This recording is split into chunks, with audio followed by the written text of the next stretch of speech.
everyone. Welcome to AMC Rewind. I'm Alicia Malone. This is the show to watch if you want to learn more about classic movies. With me, as always, is my co-host, Mr. John Schnepp.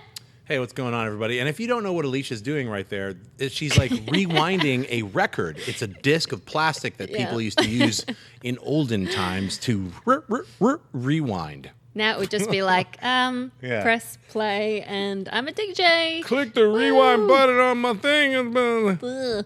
And joining us for her first time on AMC Rewind, she's a correspondent for Nerdist, the lovely Miss Clarke Wolfe. It's nice to see you I was guys. like, Mrs. Miss. Yay! Thank you. And if you know Clarke, you know that she loves her horror. Yeah. So that is why today we are talking about horror classics. So first off, Clarke, where did this love for horror come from?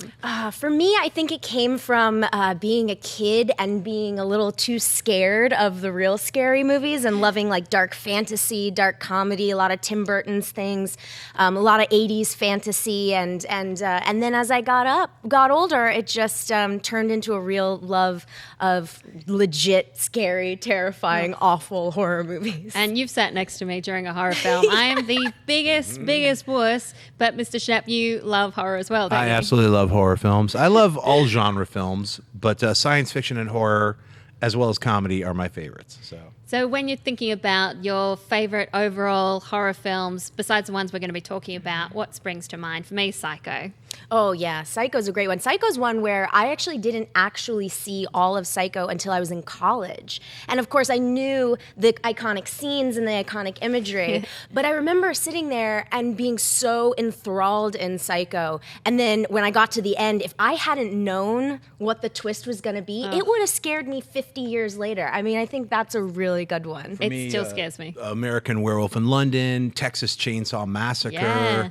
Some of all the original kind of like 70s, 80s horror films. Would you like the original Poltergeist? I love the original Poltergeist. One of my favorite scenes was when he was like kind of like having that freak out and tearing his face off in front of the mirror. It was like such a nightmare. I remember seeing The Nightmare on Elm Street and just getting terrified, particularly because I had a waterbed and I just thought I would wake up stuck inside. The first Nightmare on Elm Street terrified me, and I saw it when I was in high school, and I was lucky because I would go to movies by myself. Yes, I was a nerd, and I didn't have any dates when I was in high school, but I got lucky that night. Two girls I knew from high school were going to see Nightmare on Elm Street. We're like, Schnepp, can we sit next to you? I was like, of course. So I had these two beautiful girls sitting next to me on both sides, and I was the wuss. I was the one shrinking in my chair, like, I don't know if I can handle this, and they're like digging into me, and I was like, I gotta leave. They're like, you're not going anywhere.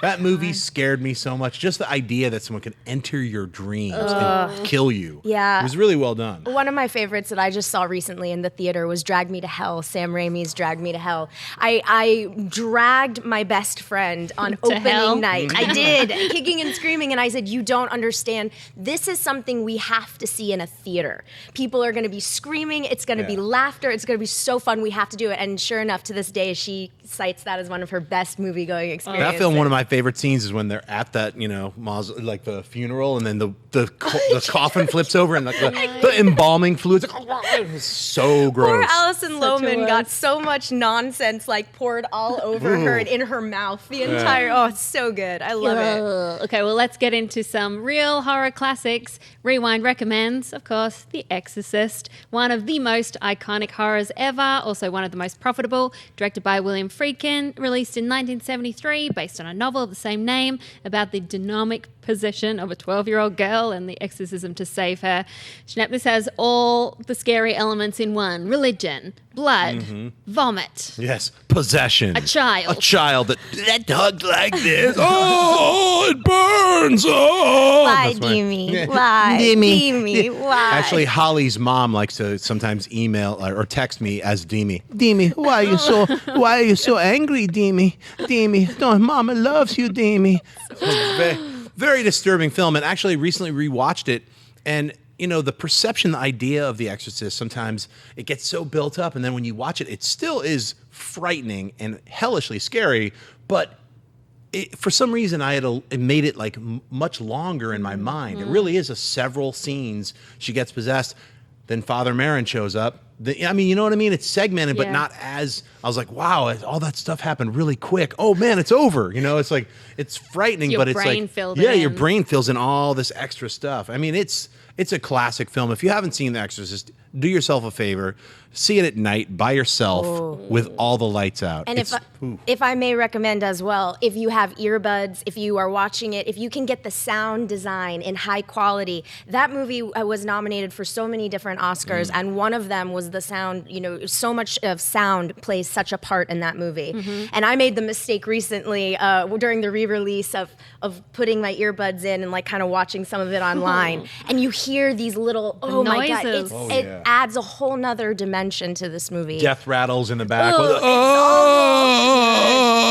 That's was going like- on the whole time. It's like Around this time in the 70s, it seemed like horror films were either sort of based on real life events, or the sort of more surreal stuff was from Europe. And then Rosemary's Baby came along, but then The Exorcist was one of the first to do it properly. As you said, it won 2 Oscars for sound mixing and for screenplay.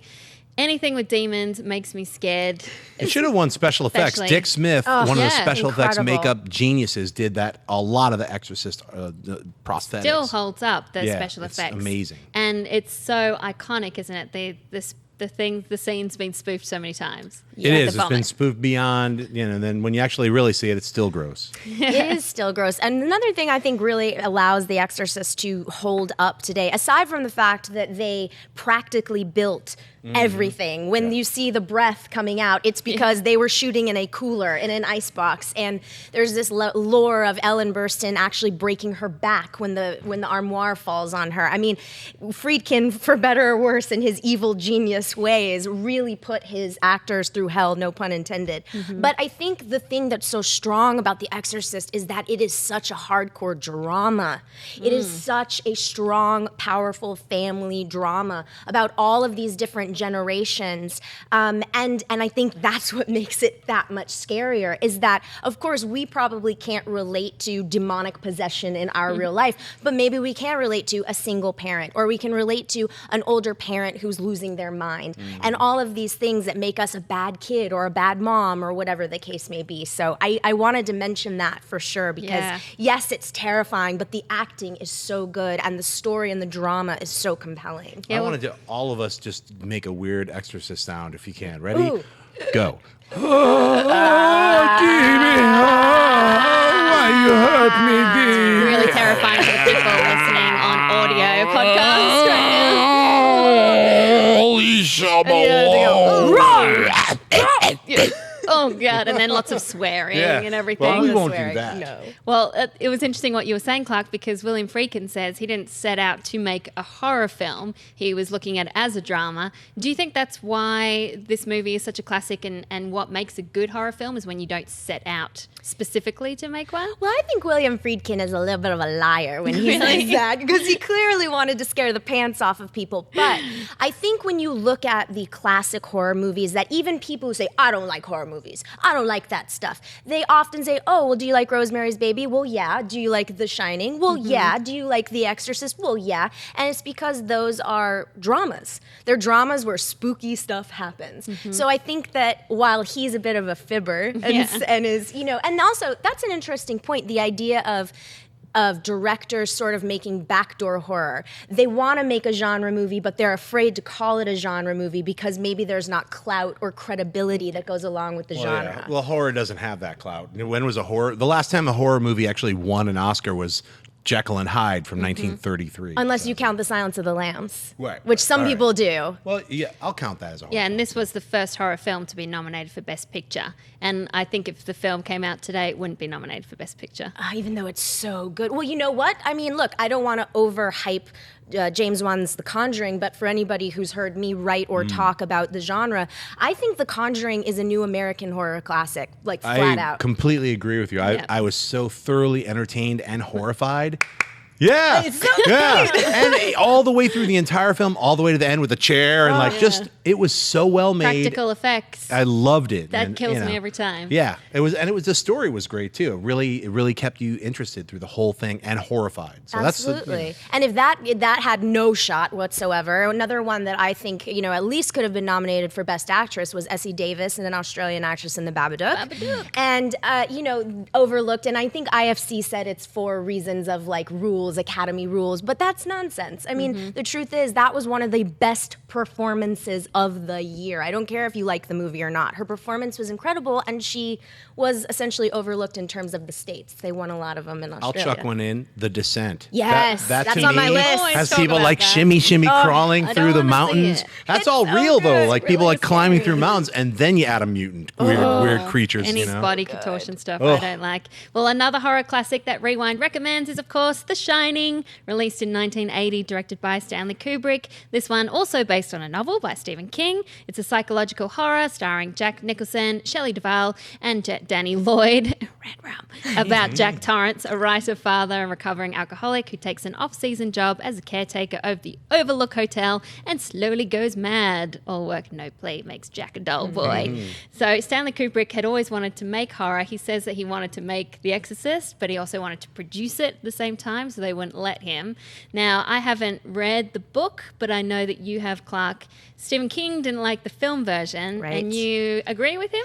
I do, and here's the thing: I didn't read the novel myself until about 2 years ago. But it was interesting how I finally understood all of the things that Stephen King had problems with once I read the actual novel. And they were things that, quite frankly, I felt on my own without having any knowledge of the book whatsoever. And that is, I feel like The Shining, again, no pun intended, is very cold. It's a cold, heartless, to me, heartless movie. And what is so compelling about Jack Torrance, or what should be, is the idea that you watch his descent into this horrible thing and his family is at risk. With the Kubrick version of The Shining, he hates that family from minute one. There's no, in fact, the first time I saw The Shining, I thought Danny was his adopted child. I thought he was Shelley Duvall's kid, and he had married the mom and had gotten this kid as part of it. And then I realized, oh, no. This is supposed to be his child. Yeah. And so for me, the visuals, you can't argue with the visuals in The Shining. Kubrick is a master in terms of shot composition and all of those things. And it's incredibly entertaining to watch Jack Nicholson be crazy and turn Over the top. and turn it up to 11. But for me, that movie just never compelled me like it compels so many other people. And I think it's because he just had nowhere to go but up. Do you know what I mean? Yeah, I get what you mean. And I'd be interested to read the book to see how it compares. It's a great book. And Schnepp, I love any time people go really deep with conspiracy theories, and The Shining is one. That bugs me. I'm not. I love that. My friend Rodney Asher made a film about The 237. Shining, and I saw that, and it's like my only question to him was like, well, why didn't you have any of the normal, not crazy people giving their answer? And he's like, oh, it's like I get it, but. Look, I actually love The Shining. I think it's a fantastic film. I disagree with you about it being a cold, heartless film. I think it's like about a family that's already having troubles entering hell and how that will destroy your family. Basically, it's about a person dissatisfied with their life, looking for something or someone to blame. And obviously he blames his kids and his wife, but also he's possessed. I mean, he's possessed by the Overlook Hotel and all the horror that is surrounding him, or is it all in his mind? There's so many things that are open-ended in the Shining, the film. I'm a fan of Stephen King. I've read a lot of his anthologies. I've read Pet Sematary. I read The Stand. The Shining is one of the books that I did not read. I don't really want to. I don't disagree with Stephen King. I didn't write nor did I read his book. So he can have those. I've read that he hated The Shining. He absolutely hated it. But to me, The Shining, the film, stands on its own as its own thing. And it's not just shot composition. It's how the story is told. It's a very creepy descent into madness. So that's how I look at it. It's like, it's a horror film, but it's also just a character study of watching someone who's already on the edge, who's already dissatisfied with their life, taking on responsibilities, but not actually being able to execute his own responsibilities, like writing a book. Like, as he goes insane, that's why all work and no play, because he's already over the top. He's already lost his mind. So I find it very enjoyable. I watch it a couple times. Every 4 or 5 years, I'll watch The Shining. Yeah, me too. Me too. I remember seeing it for the first time, and it's just terrifying me because it's got so many horrific images, like the twins, like the blood that comes down, or the "Here's Johnny" moment. But it's so iconic. And do you think it still holds up? If people haven't seen it, they should watch it. I do. I definitely do. And I think to me, it's my not enjoying The Shining is just that I don't enjoy it. It's not one that I pull off the shelf and go, but I do that with The Exorcist, which I don't know what that says about me. That anytime it's on TV, I'm like, I have to watch Demi, why do you hate The Shining, Demi? Why? But I do think that if you are a fan of the genre, if you are a fan of cinema in general, you have to. It's a must watch. I just don't think it's a must love. Yeah, Kubrick tortured Shelley Duvall during the making of He tortured everybody. Yeah, don't forget Scatman Crothers. Oh, yeah, boy. I love that scene in his room when he's just hanging out. A giant African woman on the top. He's got an amazing spread. He's like, oh God damn it. He has to go go back to the Overlook. And it holds the record for the most single takes of a scene ever.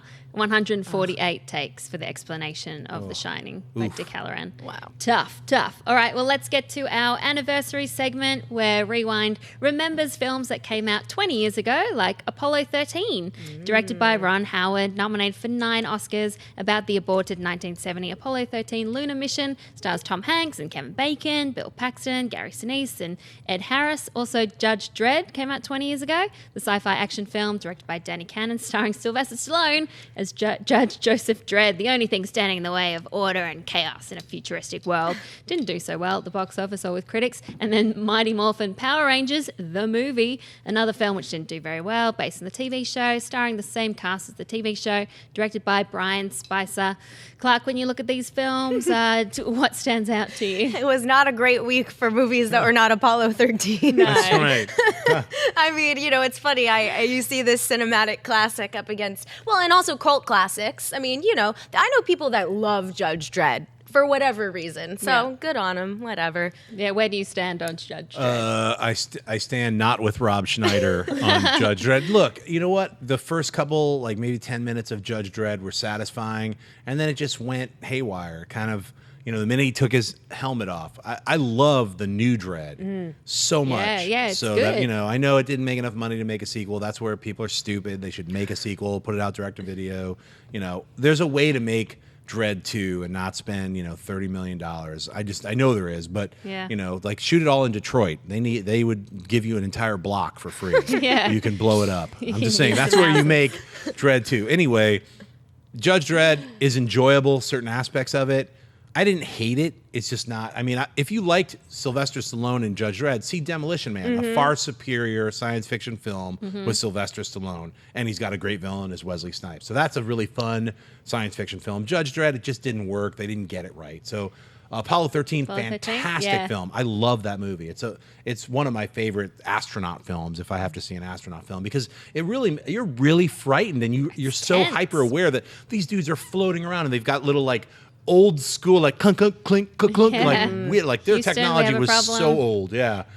That's frightening. Less said about Morphin Power Rangers. That's for kids. Well, another one's coming, Oh, so boy. watch out. All right, well, Rewind also remembers that 30 years ago saw the release of St. Elmo's Fire, the Joel Schumacher coming-of-age film about a group of college graduates starring the Brat Pack 80s group of Emilio Estevez, Rob Lowe, Demi Moore, Judd Nelson, Ali Sheedy, Andrew McCarthy. Clarke, they're big names in the 80s. They were big names in the 80s.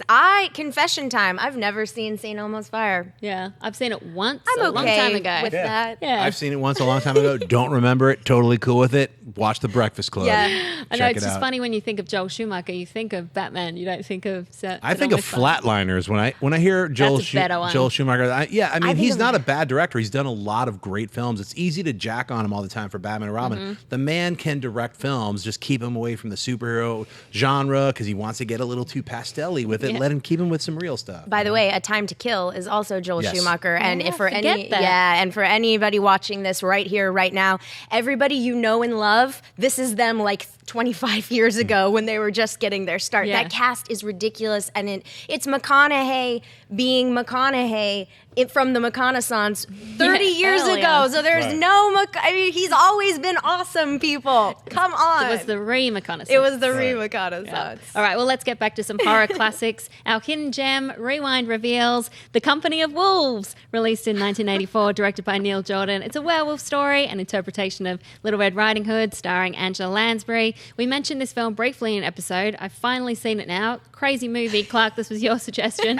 Why do you love this movie so much? I will take full responsibility for this being my suggestion. Cool. Well, okay, so here's, there's some movies, if you're a fan of film, where you know all the classics, or you see the same ones on lists over and over and over again. But every now and again, you find a movie that you had never heard of, and you go, how did nobody tell me about this? And this was that movie for me about a year ago. I used to co-host a horror podcast called The Bloodcast. We were doing a werewolf episode. And of course, you know the classics, The Wolfman, American Werewolf in London, The Howling, etc. Twilight.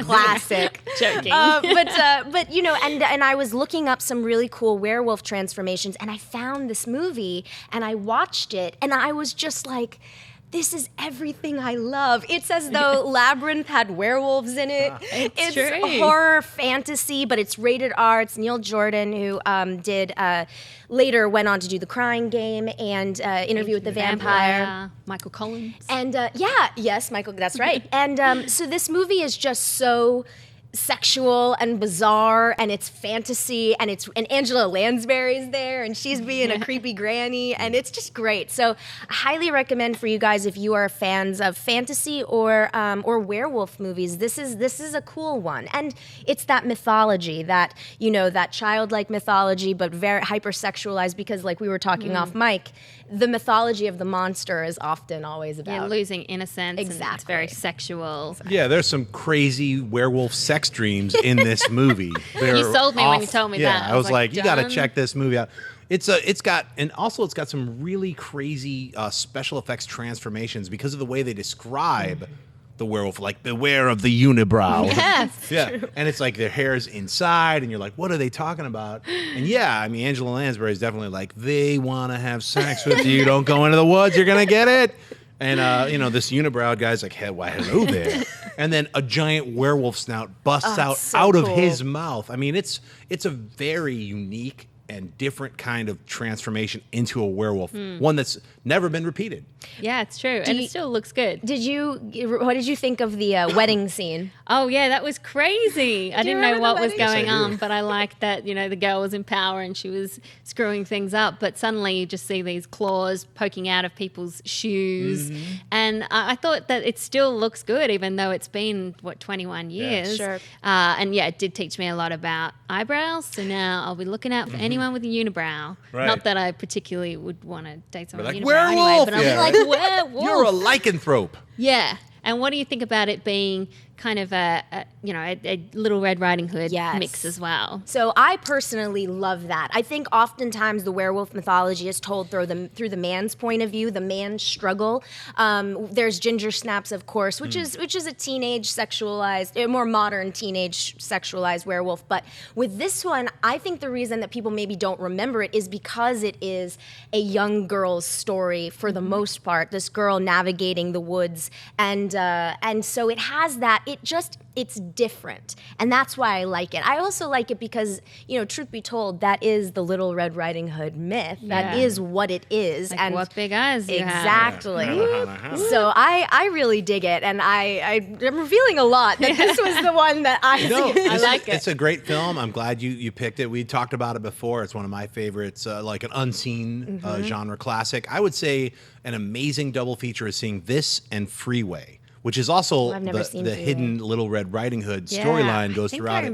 It's Reese Witherspoon's breakout role. In the 90s. It's incredible. It's a hidden gem that we're just wasting right now, but it's not a waste.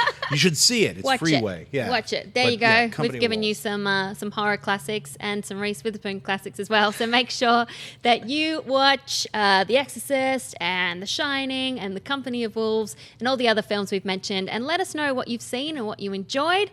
Talk to us in the comments below if you have some horror classics that you love. And John Schnepp, where can people find you in order to harass you about more weird horror films? Well, you can find me shaving my unibrow on Twitter and Instagram at John Schnepp and at TDOSLWH. It's a mouthful. And my film, The Death of Superman Lives, What Happened, comes out July 9th, but you can pre-order it June 9th at www.tdoslwh.com. You can get the digital download. You can get all the, there's like over 4 hours of extra features. So check it out. It's a great film. I can't wait so to see good. more. Me too. It was so fascinating to me to learn so much about the filmmaking process in general as well. So Clarke Wolfe, thank you so much for coming and sharing your expertise. Where can people find you online? You all can find me on Instagram and Twitter at Clarke Wolfe, Clarke with an E, Wolfe with an E. And I am talking, Wolfe, exactly, how appropriate. And I'm talking horror all the time on my YouTube channel, which is youtube.com/official Clarke Wolfe. And I have the genre vlog there. Slasher. I like it. And you can find me on Twitter, Instagram, Facebook, all that jazz at Alicia Malone. That's it for AMC. Rewind. We'll see you next time. Bye.